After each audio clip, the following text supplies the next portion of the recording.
Nasema basi Yesu akawaambia wale Wayahudi waliomwamini. Basi Yesu akawaambia wale Wayahudi waliomwamini. Ninyi mkikaa katika neno langu. Ninyi mkikaa wapi? Katika neno langu. Mkikaa katika neno langu. Mmekuwa wanafunzi wangu kweli kweli. Mmekuwa wanafunzi wangu kweli kweli.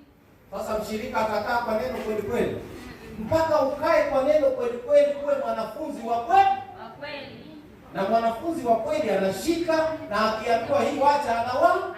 Kwa hiyo hapa ndani tuko na washirika na tuko na wanafunzi.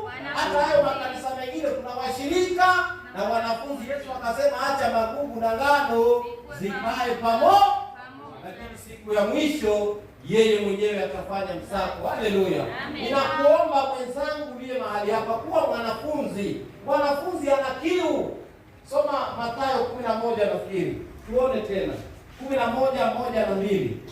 Mathayo 11:1-2. Sababu ni Mathayo mlango wa 11 mstari wa kwanza. Ikawa Yesu alipokwisha kuagiza wanafunzi wake 12. Ikawa Yesu alipokwisha kuagiza wanafunzi wake 12. Sio washirika wake. Yesu hana mshirika bwana. Ndio. Soma mstari wa 2. Yesu hana mshirika, Yesu ana wanafunzi. Na hapa Bongolulu hatutaki washirika, tunataka wanafunzi. Watu wanaoshika. Yaani Yesu anakufundisha kila siku. Haleluya, twende mtumishi. Mstari wa 2. Naye Yohana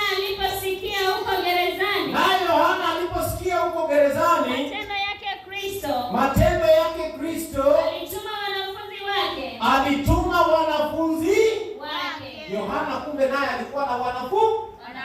Alituma wanafunzi wake. Yesu anafanya wanafunzi, Yohana naye alifanya wanafunzi. Mkuu ni Yesu, Yohana anaiga kwa Yesu. Haleluya. Amina.